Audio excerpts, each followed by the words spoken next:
Evening, they mapped out a plan to bomb a Muslim community in upstate New York, and today two of them apologized before being sentenced to prison. Earlier this year, two Greece teenagers, Brian Colinieri and Andrew Kreisel, arrested along with two others and accused of conspiracy. Today, they both were sent to prison for at least 4 years. Adam Chodak was in the courtroom to hear what they told the judge and their targets, some of whom were seated behind them.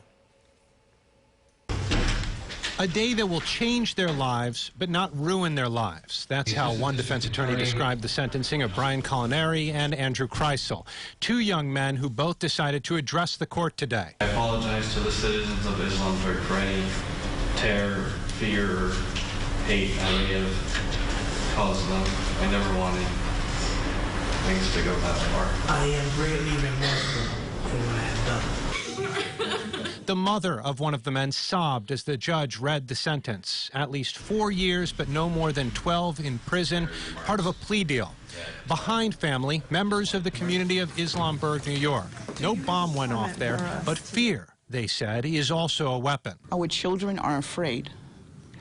They're afraid, but yet resilient and strong and attempting to make the best of our new normal. The judge took the time to make a larger point about attacks on any group based on their beliefs or background. When those inviolate freedoms to be different are threatened by acts of terrorism or attempted acts of terrorism,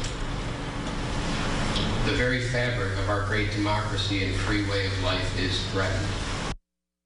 Now a third defendant, Vincent Vetramil, is set to appear in court later this month. And John, he was painted today in court as the mastermind behind the plot with Colinieri and Kreisel's attorneys, saying their clients would have never gone through with the attack. And Adam, autism was brought up today? Absolutely. So there were a lot of letters sent in to the judge from family, friends, and teachers of Colinieri and Kreisel, and one of them talked about Kreisel having autism. They asked for leniency because of that.